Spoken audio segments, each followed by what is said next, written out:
ayaw niya kay Marcos nun. Pagbali-baligtarin mo niya, ilang beses niya sa aking sinabi yun.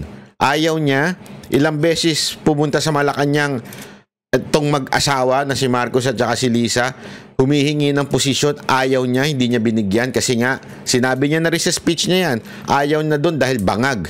Alam mo, nung bago mag-eleksyon noong 2022, ilang beses po tayong pinatawag sa Malacanang ni Pangulong Duterte para makipagkwentuhan, para mag-usap, at ang madalas namin pag-usapan noon, yung patungkol po sa pulso ng social media.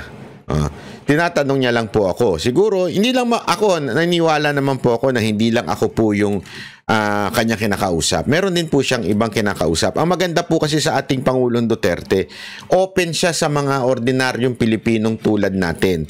Open po siya at inaalam niya ang pulso. But every time po akong nagpupunta doon, mga siguro 3 times, 4 times na nakasama ko siya or 5 times before the election in 2022.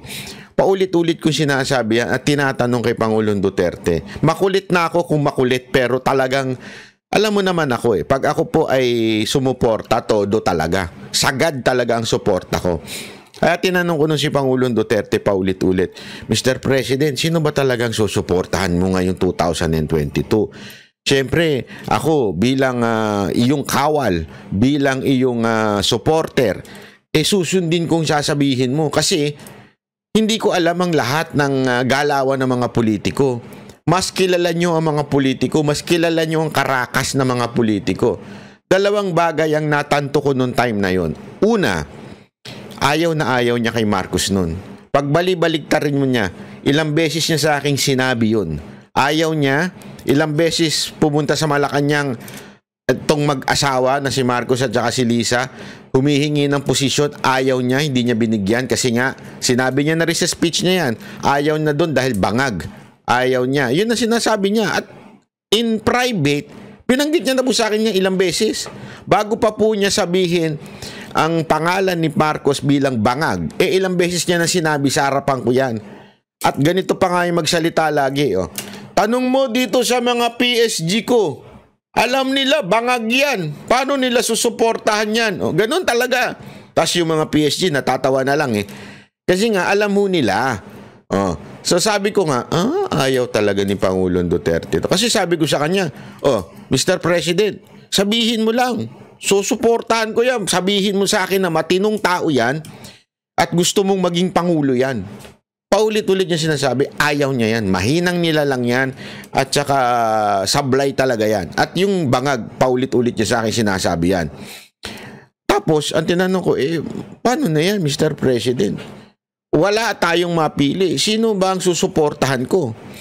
Ang ano nun, sabi niya, since nandyan si Inday bilang hindi na lang siya mag-i-endorso bilang respeto. Pero tinanong ko sa kanya isa-isa yung mga kandidato nun. Sino ba mga kandidato nun? Si Pacquiao, si Lacson, si Leni Robredo. At every time na dumadating ako kay Isko, kasi sabi ko, Mr. President, dito sa mga tao mo, may mga Isko dito, may mga nagtutulak na Isko dito. Suportado mo po ba yun? Hindi siya sumasagot ng diretsyo ng oo. Pero isang bagay ang sigurado ko, sabi niya, maayos yung tao na yun, sabi niya. Sa akin yun hindi niya sinasabi yun in public. Tapos ang nga niya is, wala naman akong problema kay Isko. Yun ang paulit-ulit niya sinasabi. Pero doon sa mga ibang kandidato, may nasasabi siyang hindi maganda. Hindi ko na lang sasabihin kasi I don't want na sa akin manggaling Pero meron siyang sinasabing hindi magaganda doon sa ibang mga kandidato. At ang wala lang siyang sinabing pangit sa akin ay kay Yorme. Kaya po ako at ang aking mga kasamahan ay sinabi ko Yorme tayo kasi walang sinabi si Pangulong Duterte na pangit. Pero hindi niya ikakampanya dahil nga po respeto sa anak niya na si BP Sara Duterte ay katambal si Marcos. Hindi siya magsasalita publicly pero sa loob-loob ko alam ko na kung sino ang sa tingin niyang okay. Fast forward tayo. Nag-fast forward tayo. Nung bago mag 2025, bago itong mga issue ng ICC, yung nagpupunta po tayo ng Davao at ilang beses po natin nakasama si Pangulong Duterte. Ano na po siya, retired na po siya, si Marcos ng presidente. At sinabi ko, Mr. President, si Mocha po tatakbo sa sa Maynila, District 3. O mga taga District 3, suportahan nyo naman yan kasi naku po, sabi ko sa inyo, napakaswerte nyo kay Mocha. Si Mocha ho talaga, pagsisilbihan po kayo niyan. Walang biro ho. Sabi ko nga sa inyo pag si Mocha sumablay sa inyo, pag si Mocha hindi kayo pinagsilbihan, ibuburahin ko na itong channel ko. Dahil grabe ho magtrabaho yan si Mocha. Addict po magtrabaho yan. Yung sa OFW nun, pandemya na, nagtatrabaho pa yan. As in ho yan. Nasa labas lagi yan, kahit na delikado. Hindi ko nga alam dyan sa babae na yan, bakit di nagkakasakit No, walang biro. Hindi ko nagkakasakit tiyangali na yan. Talagang sobrang sipag niyan. Kahit nung pandemya, hinaharap niya lahat ng OFW nun, hinahatid niya hanggang hotel. Sisiguro din niya may pagkain talaga. Ganyan po si Mocha. Kaya napakaswerte nyo, District 3 kay Mocha. Maniwala kayo sa akin, napakaswerte nyo. So sinabi ko yan kay Pangulong Duterte. Sabi ko, Mr. President, si Mocha po tatakbong konsehal ng District 3. Humihingi po siya ng tulong, ng endorsement mula sa inyo. Walang problema yan. Si Mocha pa, kaibigan ko kayo. Lagi niya sinasabi yan, kaibigan ko kayo. Si Mocha, i-endorse natin yan. Tulungan natin sa kampanya. Puntahan natin.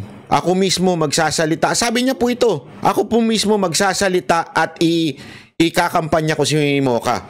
It's time to return the favor. Yan ang sinabi niya sa akin. Nagulat ako kasi, Mr. President, hindi ho mayor ang tatakboy ni Mocha. Konsihal lamang po. Konsihal lang. Konsihal. Tapos tinanong niya sa akin kung sino mga kasama. Tapos sabi ko, Mr. President, nasa under po siya ni Yorme. Si Yorme. Okay yan, mag-Yorme na rin ako. I-endorse ko si Yorme. Nagulat ako doon. Walang biro, hindi ako nagbibiro. And all along, akala ko, alam mo yun, baka makalimutan nito ni Pangulong Duterte.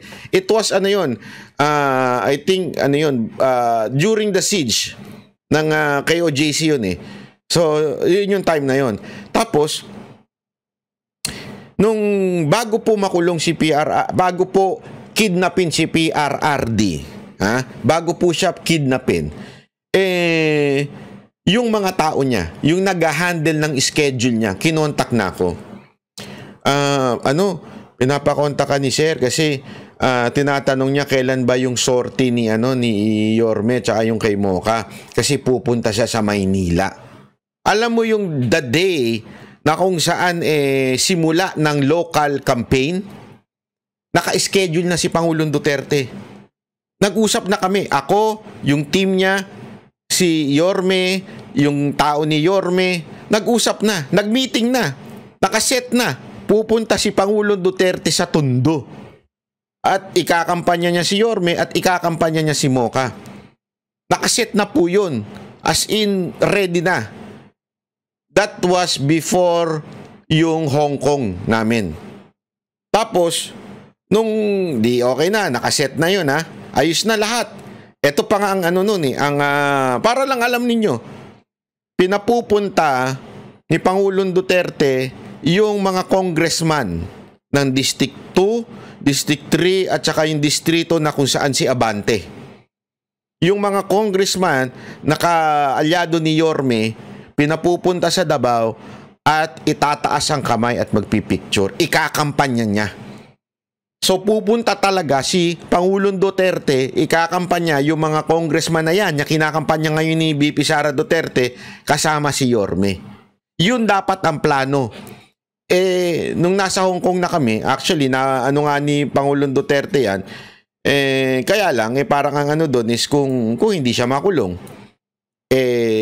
pag uwi namin galing Hong Kong, yun na ang nangyari. Magkakasama po kami nun sa Hong Kong. Pag uwi, na kinidnap na ho si Pangulong Duterte. Kaya hindi na ako nagtataka sa ginagawa ni VP Sara Duterte. Kasi ito yung plano. Ito yung plano na delay na lang dahil nga po, dapat kasi sa launching yan hindi pala launching, proclamation niya gagawin niya ni Pangulong Duterte. Na-delay na lang po kasi nga si VP Sara Duterte pumunta ng Dahig. Kaya ito, pinupuntahan. Sa tingin ko may pangatlo pang pupuntahan to si VP Sara Duterte. Baka pupunta itong bukas o ngayon palang araw na ito doon kung saan si Abante naman. Kung saan yung distrito ni Abante. Para talagang ikampanya ang mga kalaban ni Chua, nung isang ganong congressman at saka kay Abante. Sabi ko nga sa inyo, kaya nga alam nyo, ang titulo ko sa ano na ito, sa video na ito ay Sara Isko. Pwede rin baliktaran. Isko, Sara. Depende yan. Pero malabo kasi yung Isko, Sara. Kasi nga naman, si VP Sara Duterte, hindi na siya pwedeng tumakbong Vice President. So, Sara Isko. Sa tingin ko more on Sara Isko. You know why? Kasi yan ang hindi ko naman pinag-usapan. Wala kaming usapan ni Isko. Baka sabihin niyo nakikipag-deal si Isko sa akin. Hindi. Yan ang sinadjust ko kay Yorme. Sabi ko, boss, if I may suggest, unsolicited advice, sabi ko sa kanya, tapusin mo yung 3-term mo as a mayor. Ayusin mo ang Maynila. Sobrang pangit na talaga ng Maynila. Ayusin mo for 3 terms. Isipin nyo from 25 to 28, 28 to 31, di ba? 31 to 34, di ba? Dun sa 34, tapos na siya bilang mayor. Nakasyam na taon siya bilang mayor. Pag pinaganda niya ang Maynila ng 9 na taon, si VP Sara Duterte, presidente ng 28 hanggang 34. Pwede siyang sumunod na pangulo, si Isko. Ang ganda nun. Or, pwedeng mag-VP si Yorme ni Isko. Si Yorme ni VP Sara Duterte, di ba? So, Sara Isko. Ano sa tingin ninyo? Maganda ba yun? Sara Isko? Pwedeng-pwede, di ba? Alam mo kung bakit? Eto sa tingin ko, okay yung si Pangulong Duterte, phenomenal yan. Isang ginto na mahirap hanapin sa Pilipinas. Ginto bilang presidente. Yeah? Pero sa tingin ko, it's about time to have a young leaders. Parang si Lee Kuan Yew. Si Lee Kuan Yew, nagsimula yan bata hanggang tuloy-tuloy tumanda. Diba? Sana magkaroon tayo ng ganun. Maganda ho yung tandem ni Sara Duterte at Yorme as Vice President. Diba? Si Sara Presidente, si Yorme. Magaling na supporter ho ito si Yorme. Hindi ho ito yung nangangain Alam mo yung nangangain yung ala Leni Robredo datingan. Hindi ho. So, suporta ho ito. At sa tamang panahon, pwede ho maging presidente rin ho ito si Yorme. Diba? Wag nyo nang, eto mga kababayan, baka nandito na naman tayo, magpapabudol na naman tayo Baka mamaya ano nyo na naman, Sara Amy Marcos, Vice President si Amy Marcos Wag nang ganun Pag nagpabudol pa naman din kayo, talagang mumurahin ko na kayong bonggang-bongga. Hindi. Tanginan yan. No, natanga tayo kay Marcos, gusto nyo, boto pa uli yan. So, wag na. Kaya mabuti na yung Sara Isko.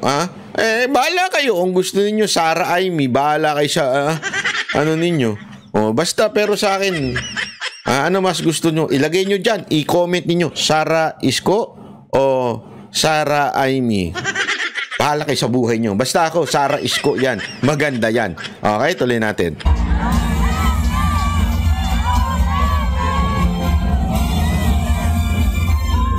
Muli po mga minamahal ko pong Batang Maynila. Palakpakan po natin ang ating Vice Presidente, Vice President Sara Duterte!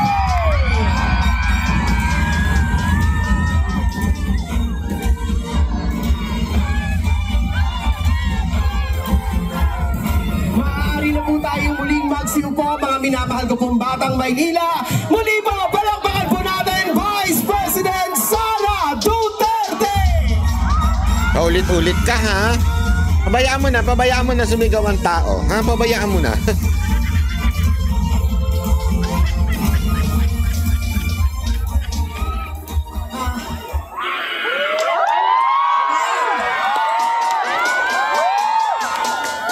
Assalamualaikum warahmatullahi wabarakatuh.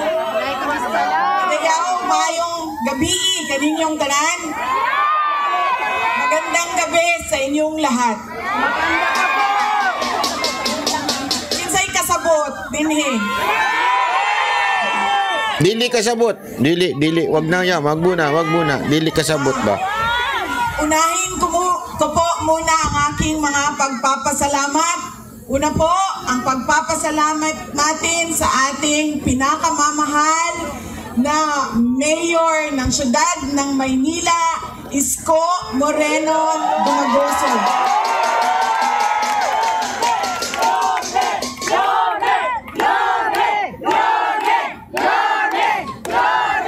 Nagpapasalamat po ako sa kanya dahil ipinahiram niya po ang inyong entablado at ang inyong mikropono para po sa mga senador ng Duterte. Yo. Maraming salamat, Mayor.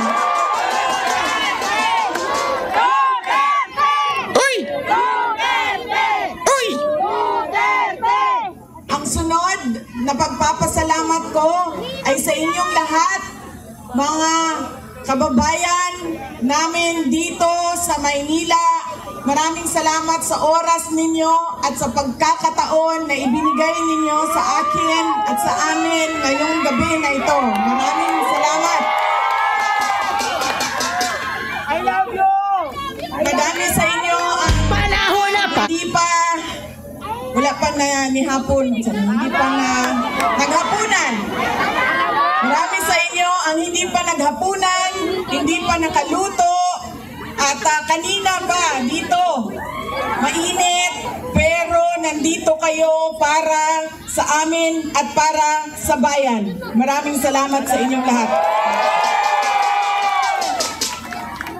Ang susunod ko pong pagpapasalamat, mahal ko kayo, ma'am.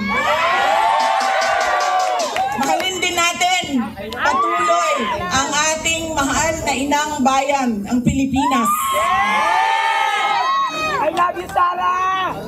I love you too. Sisterly love na ito, sis. Mahal ko kayo. Kaya ako nandito ngayon.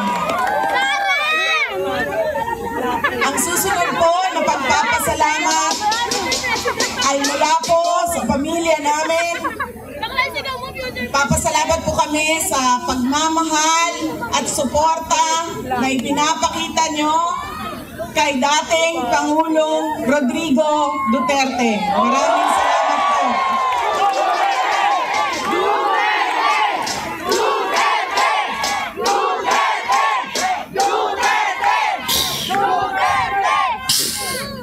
Marami po sa inyo ang nag-celebrate ng kanyang birthday noong March 28, 2025. At kami po ay taus-puso nagpapasalamat at masaya dahil nakiisa kayo sa kanyang 80th birthday celebration. Dahil hindi po lahat tayo ay mabibigyan ng pagkakataon na umabot ng 80 years old. Kaya maraming salamat at sinelebrate nyo ang kanyang 80 years. Ang susunod na pagpasalamat ay mula po sa akin. Maraming salamat sa inyong suporta, sa inyong kampanya at sa inyong boto para sa akin noong halalan ng 2022. Maraming salamat sa suporta ninyo. At syempre, ang aking pagpapasalamat pa rin sa patuloy ninyo na pagtitiwala sa akin at sa aking mga kasamahan at sa aming opisina, ang tanggapan ng pangalawang Pangulo ng Pilipinas. Maraming salamat.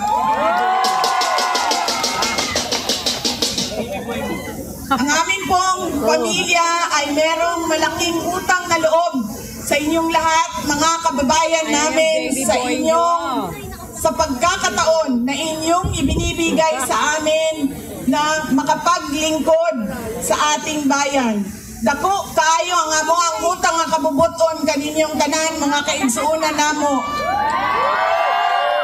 Sa higayon nga gihatag ninyo kanamo nga makaserbisyo sa atoang nasod. Daghan kayong salamat.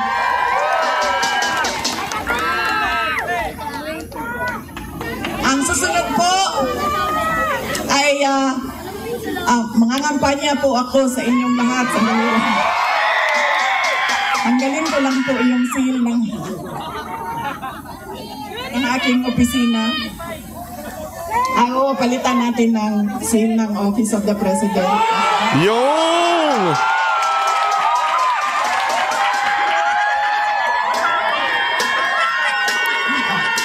Ayun na yun eh. O, di ba? Ayan eh, talaga nga ng mga lantaran na sinasabi ni VP Sara Duterte na 2028 is the next move. Ha? Talagang Sara Duterte for the president na ito. For president in 2028. Kaya dire-diretso na ito ha. Actually, pwede nga wag nang tumagal eh. At yun nga mga kababayan, anong masasabi niyo sa balitang ito? Maaring ihayag ang inyong opinyon at kuro-kuro sa comment section sa ibaba. Huwag din kalimutang mag-like, mag-subscribe at mag-share sa bidyong ito. Maraming salamat sa panonood.